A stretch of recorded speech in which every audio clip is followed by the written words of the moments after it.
안녕하세요, 독자님들. 경제용입니다. 네, 안녕하세요. 기자입니다. 오늘 날짜가 2026년 4월 7일인데요. 기자님, 혹시 그 일반 시중은행에서 직원분들 퇴근하실 때요, 장부에서 단 1원이라도 비면 그거 찾을 때까지 아무도 집에 못 간다는 이야기 들어보셨죠? 아, 그럼요. 은행원들 사이에서는 뭐 거의 괴담 수준으로 유명한 이야기잖아요. 1원 맞추려고 밤샌다는 거. 그렇죠. 근데 하루에도 막 수조 원 단위로 그 엄청난 돈이 오가는 가상화폐 거래소들이 불과 얼마 전까지만 해도 장부 확인을 하루에 단 한 번, 그냥 한 번만 대충 해왔다면 이거 믿어지시나요? 사실 일반적인 금융 상식으로는 좀 상상하기 힘든 일이죠. 네, 진짜 충격적인데요. 오늘 저희가 파헤쳐볼 서울경제신문 금융명 기사들의 핵심 뼈대가 바로 이 지점에 있습니다. 오프라인과 디지털이 막 충돌하면서 만들어내는 비효율을 어떻게 수술할 것인가? 그리고 아예 인간을 배제하고 인공지능이 알아서 결제하는 미래. 마지막으로 그 모든 걸 가능하게 만드는 신뢰 구축까지 다뤄볼 거거든요. 오늘 다룰 기사들이 단순히 그냥 기업들 실적 이야기가 아니고요. 우리 지갑 속, 그러니까 돈의 규칙 자체가 완전히 뒤집히는 아주 흥미로운 현장들이라고 보시면 됩니다. 은행, 보험, 핀테크, 가상자산 이 네 가지 영역이 겉보기엔 다 다른 뉴스 같지만요. 네네. 사실 아주 굵직한 하나의 맥락으로 이어져 있거든요.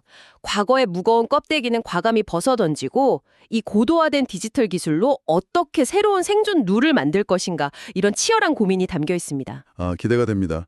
그럼 가장 먼저 우리 피부에 확 와닿는 오프라인 은행 점포 이야기부터 좀 시작해 보죠.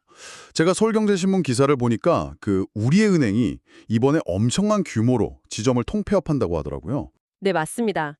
오는 7월 6일자로 무려 37곳의 영업점이 인근 지점으로 통폐합되거든요. 37곳이요? 한 번에요? 네. 이게 작년 한 해 동안 폐쇄된 우리은행 점포가 총 30곳이었는데 이번에는 단번에 37곳을 정리하는 거니까 엄청난 규모죠. 점포 수가 656곳에서 619곳으로 확 줄어드는 겁니다. 강남 갤러리아 팰리스나 뭐 보라매 같은 아주 굵직한 영업점들도 포함됐다고 하던데 이렇게 강한 칼을 빼든 이유가 뭔가요? 그 이면에는 이제 영업이익 경비율, 보통 CIR이라고 부르는 아주 직관적인 지표가 숨어 있습니다. 이게 뭐냐면 은행이 벌어들인 총 수익에서 인건비나 임대료 같은 그 고정관리비가 차지하는 비율을 뜻하거든요. 아, 고정 비율이요? 네. 근데 현재 우리은행의 CIR이 48%에 달합니다. 이게 시중은행 중에서 가장 높은 수준이거든요. 그러니까 쉽게 말해서 은행이 100원을 벌면 48원이 그냥 숨만 쉬어도 나가는 관리비로 빠져나간다는 뜻이군요. 정확합니다. 절반 가까이가 관리비인 셈이죠. 다른 경쟁은행들이 이 비율을 한 30%대 후반에서 40%대 초반 정도로 방어하고 있는 걸 감안하면 비효율이 꽤 누적된 상태였네요. 출혈이 생각보다 큽니다. 그렇죠. 게다가 이번에 폐쇄 대상으로 선정된 점포들을 보니까 하루 평균 방문 고객 수가 74명 수준이었습니다. 74명이요? 네.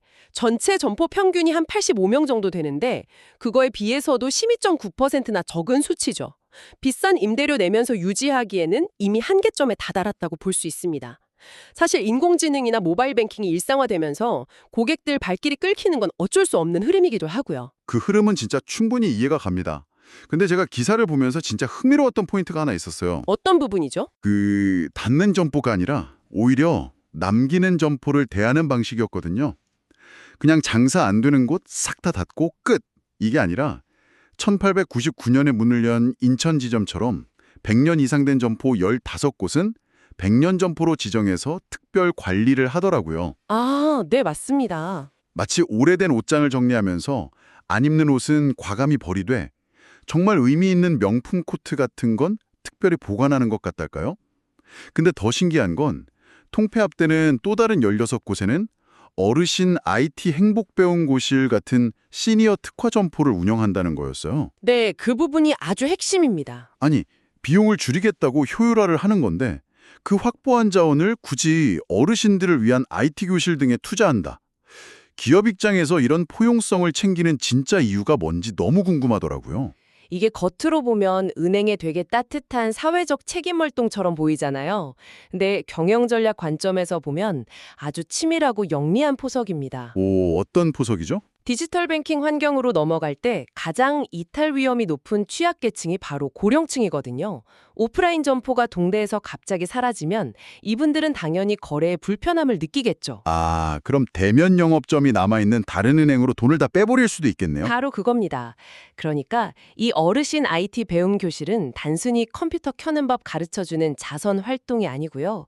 자사의 모바일 뱅킹 생태계로 이분들을 안전하게 정착시키는 일종의 핵심 온보딩 인프라인 거죠. 와, 듣고 보니까 진짜 치밀하네요.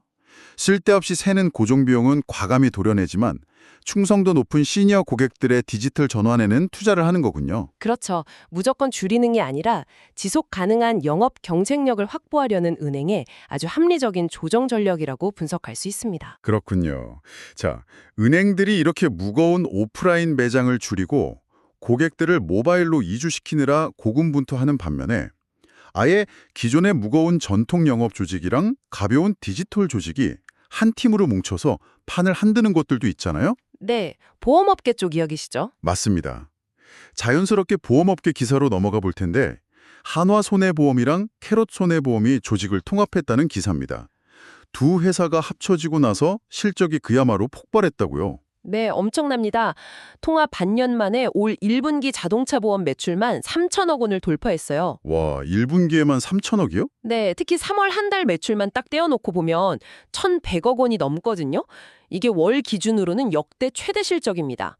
시장 점유율도 6.6%에서 6.0%로 뛰었고요. 이게 약간 저는 기사 보면서 영화 보면 흔히 나오는 그런 그림 같았거든요. 어떤 그림이요? 그 현장에서 막 땀 흘리면서 구르던 노련한 베테랑 형사 옆에 최신 장비로 무장한 천재 해커 신입이 완벽한 원팀으로 붙었을 때 나오는 그런 파괴력. 그런 거랑 좀 비슷해 보였어요. 하하, 비유가 아주 찰떡이네요.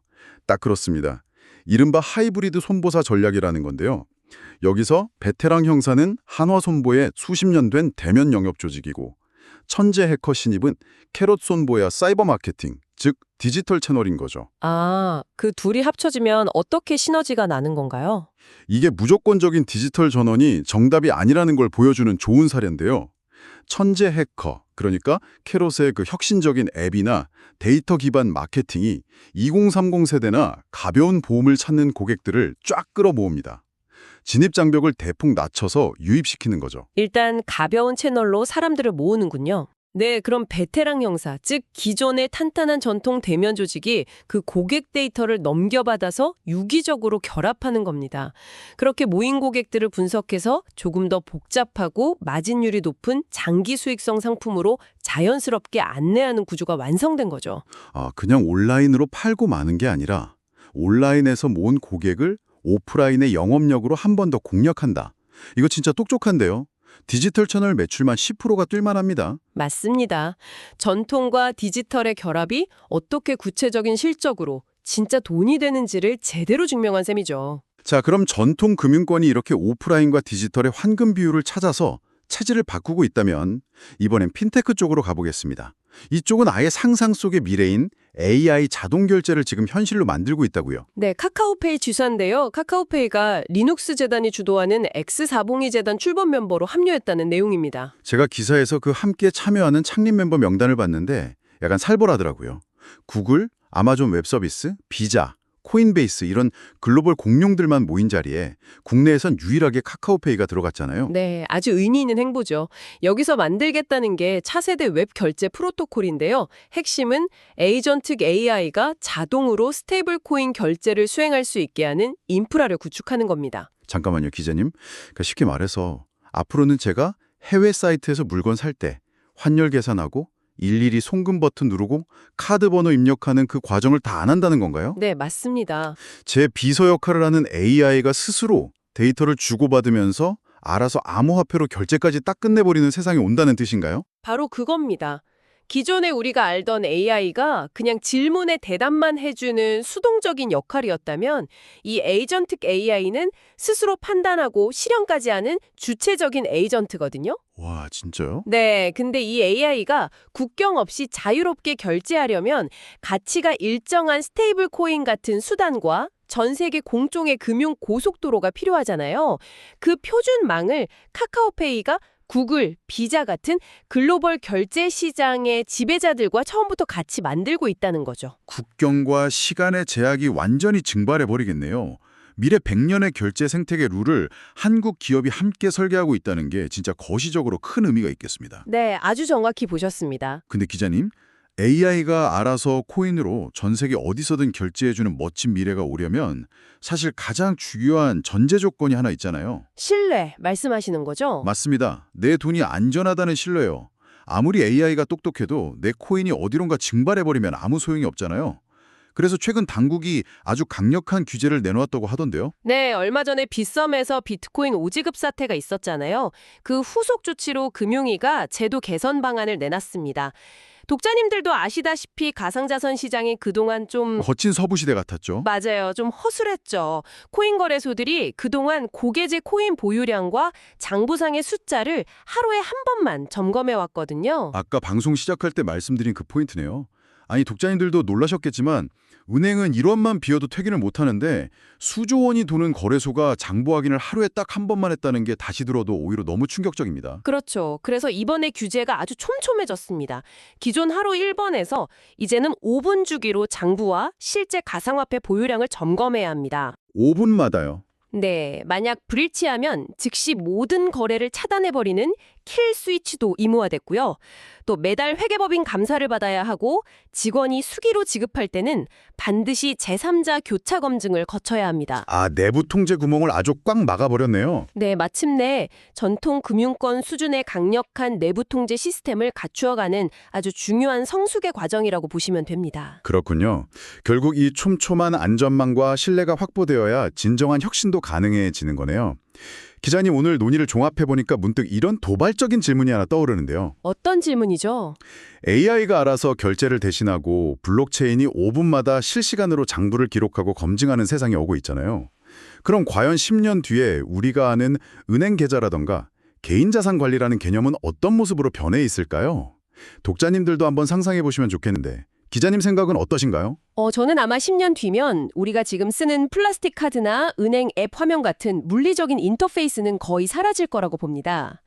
대신 내 자산 규모와 소비 패턴을 완벽히 이해하는 나만의 AI 금융비서가 보이지 않는 곳에서 블록체인을 통해 가장 유리한 조건으로 24시간 내내 자산을 굴려주고 결제하는 완전한 초개인화 무인 금융시대가 열려있지 않을까요? 지금까지 금융계의 거대한 디지털 전환과 혁신 주제에 대해 다뤘습니다. 다음에도 빠른 소식으로 찾아뵙겠습니다. 지금까지 서울경제신문 경지용이었습니다. 감사합니다.